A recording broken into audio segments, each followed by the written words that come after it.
आज संपूर्ण राज्यामध्ये आदिवासी कोळी जमातीच्या बांधवांनी त्यांच्या आरक्षणाच्या सोयी सवलती ह्या घटनादत्त आहेत, म्हणून त्यांना अनुसूचित जमातीचं प्रमाणपत्र मिळालं पाहिजे, त्याची वैधता मिळाली पाहिजे। याकरता जळगाव येथे तीव्र आंदोलन सुरू केलेले आहे। मागील 16 दिवसापासून त्या ठिकाणी अनेक बांधव भगिनी आमरण उपोषणाला बसलेले आहेत। जळगाव जिल्ह्यामध्ये टोकरे कोळी या आदिवासी जमातीची संख्या फार मोठी आहे। त्यानंतर महादेव कोळी जमातीची संख्या सुद्धा बऱ्यापैकी आहे।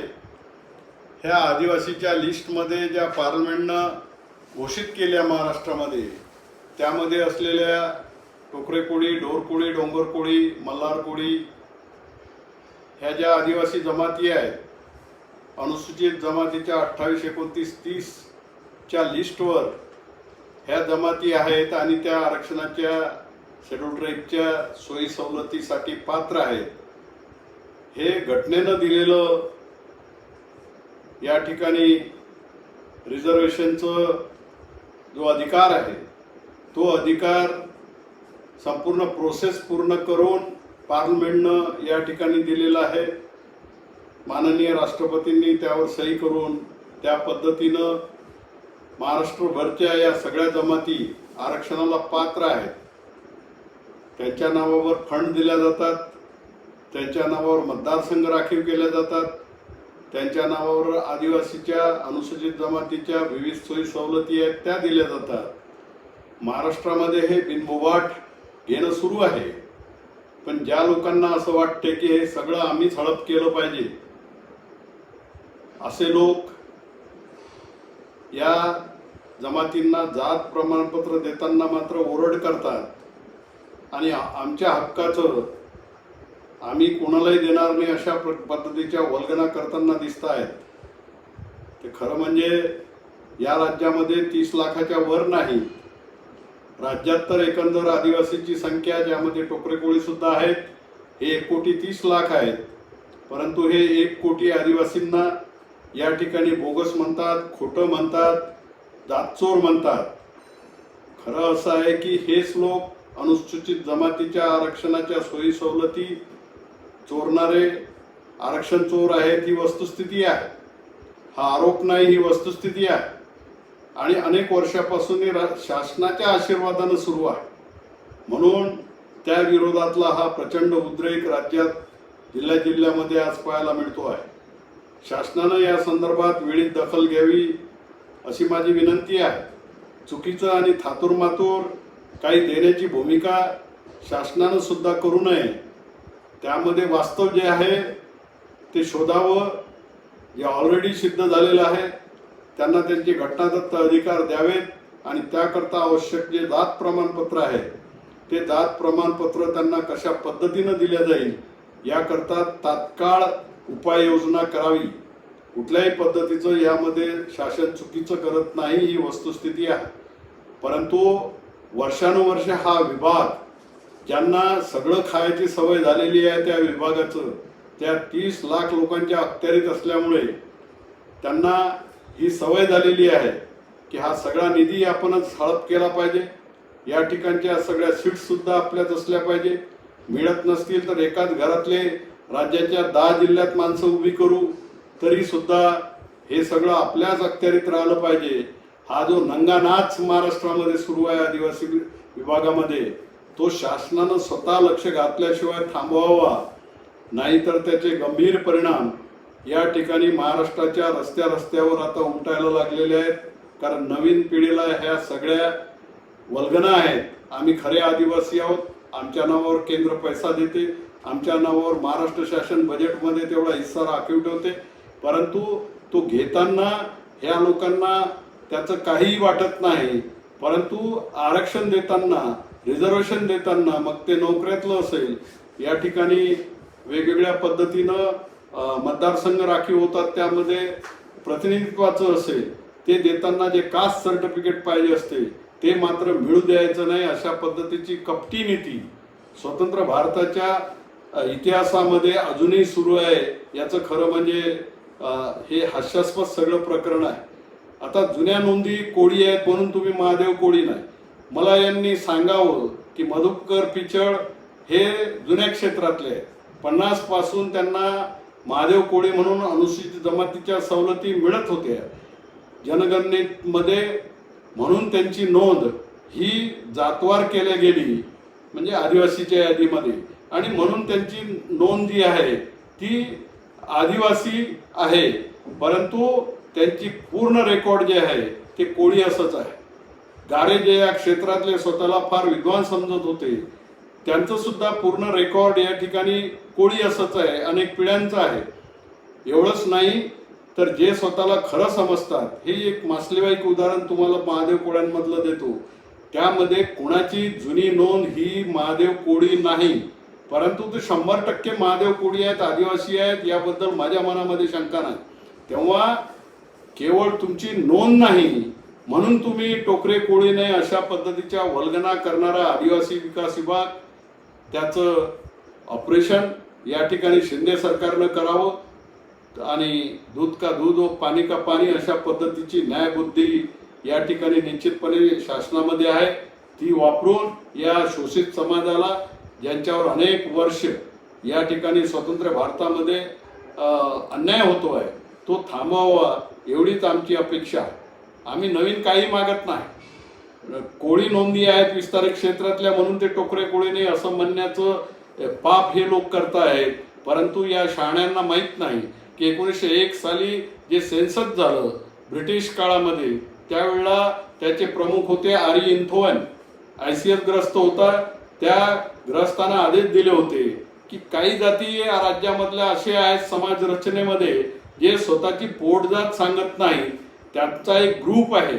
म्हणून जे टोकरे कोळी असतील, ढोर कोळी असतील, डोंगर कोळी असतील, त्यांच्या सगळ्यांच्या नोंदी कोळी अशाच करा, पोटजात लिहिण्याची काही आवश्यकता नाही.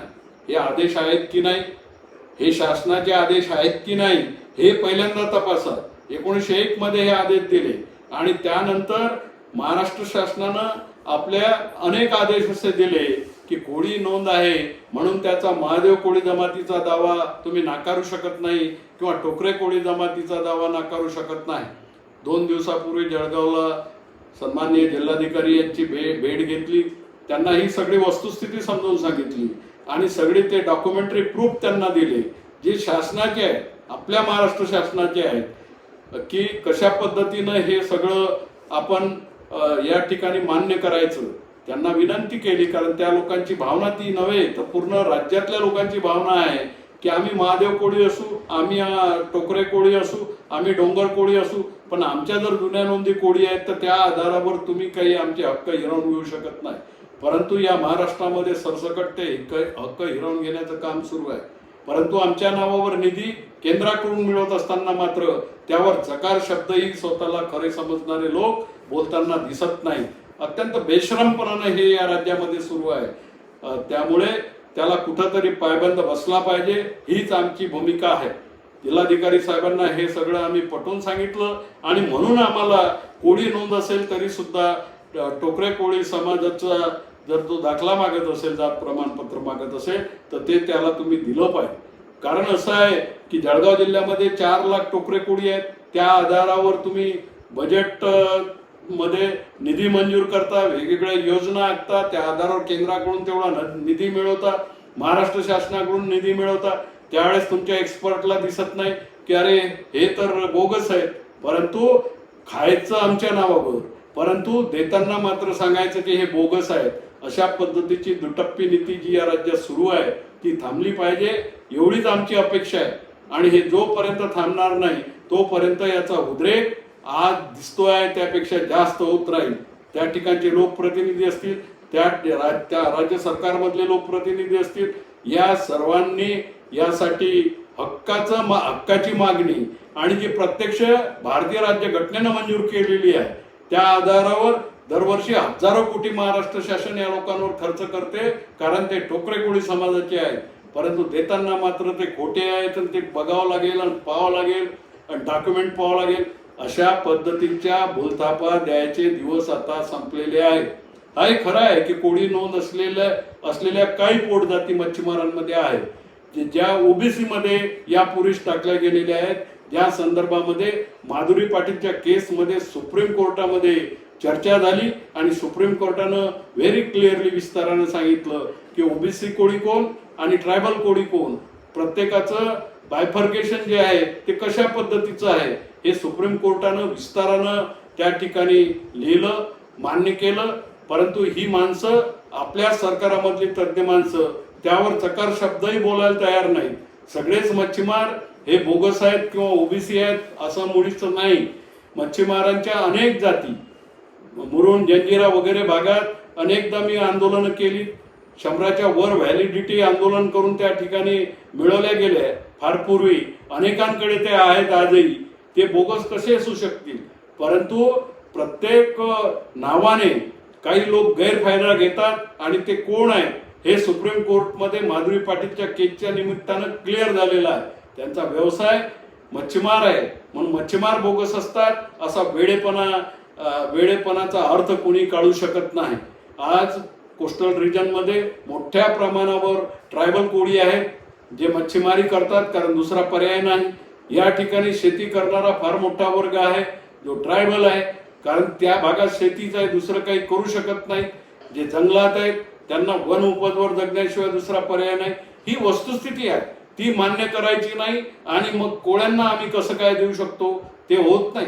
मागे सुद्धा मागच्या सरकारामध्ये एक मंत्री महोदय होते, बैराच्या केसच्या संदर्भामध्ये सुप्रीम कोर्टानं जो निकाल दिला ज्या आधारावर तुम्ही हजारो लोकांच्या, आदिवासी कोळी समाजाच्या लोकांच्या नोकऱ्या त्यांना अधिसंख्य पदावर टाकून त्यांच्या आयुष्याची राख रांगोळी करण्याचं काम केलं. आणि नंतर शासनानं जी कमिटी नेमली त्यामधल्या सगळ्या मंत्र्यांना मी भेटलो, त्यांना समजावून सांगितलं. परंतु एक महाभाग असे होते की डॉक्टर तुम्हाला झालं काय? अरे तू असं केलं तर उद्या सुप्रीम कोर्टाचा अवमान होईल आणि आम्हाला शिक्षेला सामोरं जावं लागेल. मी म्हटलं तुम्ही महाशय केस वाचली का, निकाल वाचला काय, सुप्रीम कोर्टानं काय म्हटलं ते पाहिलं काय? ते कशाचंही नाही. काही लोक म्हणतात म्हणून त्यावर विश्वास ठेवायचा कारण ते सत्तेमध्ये आहे. आणि या राज्यातले कोट्यावधी लोक जे वास्तव आहे ते मांडण्याचा प्रयत्न करतात. जर आपले जबाबदार लोक सुद्धा अशा पद्धतीनं वागत असतील तर हा उद्या असंतोष अटळ आहे. कारण या नव्या पिढीला हे सगळं समजायला लागलेलं आहे. म्हणून आमची मागणी आहे की या ठिकाणच्या ट्रायबल कोळ्यांना, मग तो महादेव असो, मल्हार असो, टोकरे असो, ढोर असो, डोंगर असो, ज्याच्या नावावर तुम्ही हजारो कोटी रुपये ते ट्रायबल म्हणून घेताय, केंद्राकडून घेताय, त्याच्यासाठी योजना आखतायत, त्या त्यांच्यापर्यंत पोहोचू देत नाहीत कारण त्याला सर्टिफिकेट लागते. ते सर्टिफिकेट तुम्ही मिळू देत नाही आणि वरून वल्गना करता की तुमची नोंद कोळी आहे. अरे कोळी नोंद कुणाची नाही जुन्या नोंदी, कारण ते शासनाचेच आदेश होते. जसे ते खरे म्हणणाराचे आहेत तसे आमचेही आहेत. या ठिकाणी कोळी असणारा जो आहे मच्छीमार तो ट्रायबल असू शकत नाही. कोणी सांगितलं? कोण्या शहाण्यांनी तुम्हाला हे सांगितलं? कोस्टल रिजन मध्ये कोळी नोंद असलेले आणि 100% मच्छीमारीवर उपजीविका करणारे आमचे बांधव हे ट्रायबल कोळीच आहेत. हे अनेक केसेस मधून निदर्शनास येते, सिद्ध झालेलं आहे, अनेक पुराव्याद्वारे सिद्ध झालेलं आहे. ही वस्तुस्थिती आहे की कोळी नाव असलेले अनेक पोटजाती आहेत लहान समुद्र किनारपट्टीवर की त्या ट्रायबल कोळ्याशी त्यांचा संबंध नाही. फार पूर्वीच त्यांना ओबीसी कोळ्यांमध्ये टाकलेलं आहे आणि त्याची गल्लत करून त्या ठिकाणी सोयीचं आहे म्हणून तेच नॉर्म्स सगळ्या महाराष्ट्रातली आदिवासी कोळ्यांना लागू करायचे. हा जो काही तुगलकी कारभार सुरू आहे आदिवासी विकास विभागाचा आणि जी काही लूट शासनाच्या पैशाची सुरू आहे संबंधित जबाबदार लोकांची, वरून खोटेपणाचा आव्हान पुरात वल्गना करायचे की आम्ही न्याय द्यायला या ठिकाणी बसलेलो आहोत, त्याचे दुष्परिणाम या ठिकाणी ज्यांचा संबंध नाही त्या राज्यकर्त्यांना सुद्धा भोगावे लागत आहेत. तेव्हा वेळीच्या गंभीर विषयाकडे लक्ष द्या. आणि जळगाव जिल्ह्यामधला असेल, या ठिकाणी विदर्भातला असेल, मराठवाड्यातला असेल, पश्चिम महाराष्ट्रातला असेल, इव्हन समुद्र किनारपट्टीवरचा सुद्धा असेल, तो व्यवसाय काही करत असू द्या हो, परंतु ते सगळेच्या सगळे या ठिकाणचे ट्रायबल कोळी आहेत. ते एकतर मल्हार असतील, या ठिकाणचे टोकरे कोळी असतील, या ठिकाणचे महादेव कोळी असतील, ह्या सगळ्या गोष्टी या ठिकाणी सिद्ध झालेल्या आहेत. सुप्रीम कोर्टानं अनेक केसेसमध्ये तसे डिसिजन दिलेले आहेत. ते डिसिजन तुम्ही पाहायला तयार नाही. तुमचे तज्ञ करतात काय? ते डिसिजन सगळी लिस्ट मी काल जळगाव कलेक्टरांकडे दिली आणि त्यांना सांगितलं की यांच्या आउटरोड नोंदी तपासल्या सगळ्यांच्या, तर ह्या कोळी अशाच आहेत. परंतु तरी सुद्धा त्यांचा महादेव कोळ्यांचा क्लेम, ट्रायबल महादेव कोळ्यांचा क्लेम सुप्रीम कोर्टानं ग्राह्य धरलेला आहे. तुम्ही काय सुप्रीम कोर्टापेक्षा मोठे आहेत का? सुप्रीम कोर्टानं एखादं काही सोयीचं काही स्ट्रक्चर पास केलं तर त्याचा चुकीचा अर्थ काढून कोट्यावधी लोकांचं जीवन उद्ध्वस्त करायचं हा गोरखधंदा या राज्यामध्ये काही मंडळी करताना दिसत आहेत. आणि राज्यकर्ते अत्यंत निष्क्रियपणे या सगळ्या गंभीर विषयाकडे पाहत आहेत आणि करू बघू आज मीटिंग आहे वगैरे वगैरे बोलताना दिसत आहेत. हे कुठंतरी थांबलं पाहिजे. जळगावचं आंदोलन हे प्रतिकात्मक आहे. त्याची झळ पूर्ण राज्यामध्ये या ठिकाणी हा उद्रेक पेटलेला आहे. त्या उद्रेकाचा स्फोट होऊ नये एवढीच माझी नम्र विनंती या ठिकाणी शासनाला आहे. शासनाने गंभीरपणे त्या विषयाकडे पाहावं आणि तात्काळ जळगाव कलेक्टरांना तसे आदेश द्यावे की कोळी नोंद असली तरी सुद्धा ती फेटल नाही. ट्रायबल क्लेम करणाऱ्या सगळ्या महादेव मल्हार टोकरे कोळ्यांना ती नोंद फेटल नाही हे अनेकदा सुप्रीम कोर्टानं सांगितलेलं आहे. आणि ज्या कोळ्याचा नोंद या ठिकाणी माधुरी पाटीलच्या केसमध्ये केलेला आहे ती कोस्टल रिजनच्या अनेक पोटजातीपैकी एका लहानशा जातीचं प्रतिनिधित्व करते आहे. तेव्हा गल्लत करू नका. मेहरबानी करून महाराष्ट्र शासन निधी घेताना ही गल्लत बिलकुल करत नाही. तो विभाग त्या ठिकाणी पैसे घेताना कधी यापूर्वी म्हटल्याचं मला आठवत नाही की हे बोगस आहे, यांची संख्या डिलीट करा.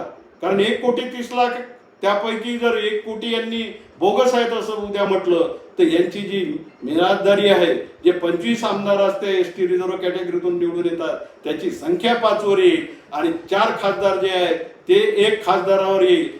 सत्तेमध्ये दबाव गट तर आपला असलाच पाहिजे, परंतु दबाव गट निर्माण झाल्यानंतर जे अधिकार आपल्याला लोकशाहीनं दिले, भारतीय राज्यघटनेनं दिले, त्याचा वापर करताना मात्र या कुठंतरी आपल्या दुर्बल घटकांना वंचित ठेवायचं हा जो काही या ठिकाणी न्याय सुरू आहे ना, तो गंभीरपणे या सगळ्या विषयाकडे पाहून जर समजून घेतला तर समजायला कठीण नाही. तज्ज्ञ मंडळी आहे महाराष्ट्र शासनामध्ये, त्यांना जरा घेऊन बसा, त्यांचे विचार या ठिकाणी ऐका, जे काही एक्सपर्ट असतील त्यांना बोलवा आणि नंतर त्यामधून निर्णय घ्या. परंतु हे लवकर घ्या, कारण विषय आजचा नाही. भारतीय राज्यघटनेनं 50 मध्ये दिलं, या महाराष्ट्रातल्या अर्ध्या महाराष्ट्राला ते 76 पर्यंत मिळालं नाही. 76 मध्ये पार्लमेंटनं पुन्हा एकदा कायदा क्रमांक 108 1976 schedule caste schedule tribes amendment order pass केली आणि देशभरातल्या अशा बाहेरच्या ट्रायबल्सना जे त्याच ग्रुपचे आहेत त्यांना ह्या फॅसिलिटी दिल्या. आज 76ला सुद्धा 50 वर्ष होत आहे. शेकडो लोकांना याचे फायदे मिळालेले आहेत, पण हजारो लोक तुम्ही वंचित ठेवताय चुकीच्या पद्धतीनं काम करून. ते कुठंतरी थांबवा एवढी माझी विनंती आहे. विषय साधा सोपा सरळ जरी दिसत असला तरी त्याचे दुष्परिणाम फार दूरगामी आहेत आणि म्हणून त्या ठिकाणचे लोकप्रतिनिधी, त्या ठिकाणचे सत्तेमधले प्रमुख लोक यांना माझी विनंती आहे की तुम्ही टू द पॉइंट जर तुम्ही समोरच्यांना सांगू शकला तर निश्चितपणाने त्यांना तुमचं ऐकावं लागेल. आणि ऐकत नसतील तर शासन म्हणून तुमच्या हातामध्ये तेवढी ताकद आहे, तेवढं शस्त्र भारतीय राज्यघटनेनं तुम्हाला दिलेलं आहे. जे आहे ते मान्य करायची भूमिका आपण घ्या आणि तात्काळ तो निर्णय द्या एवढी माझी विनंती आहे. धन्यवाद.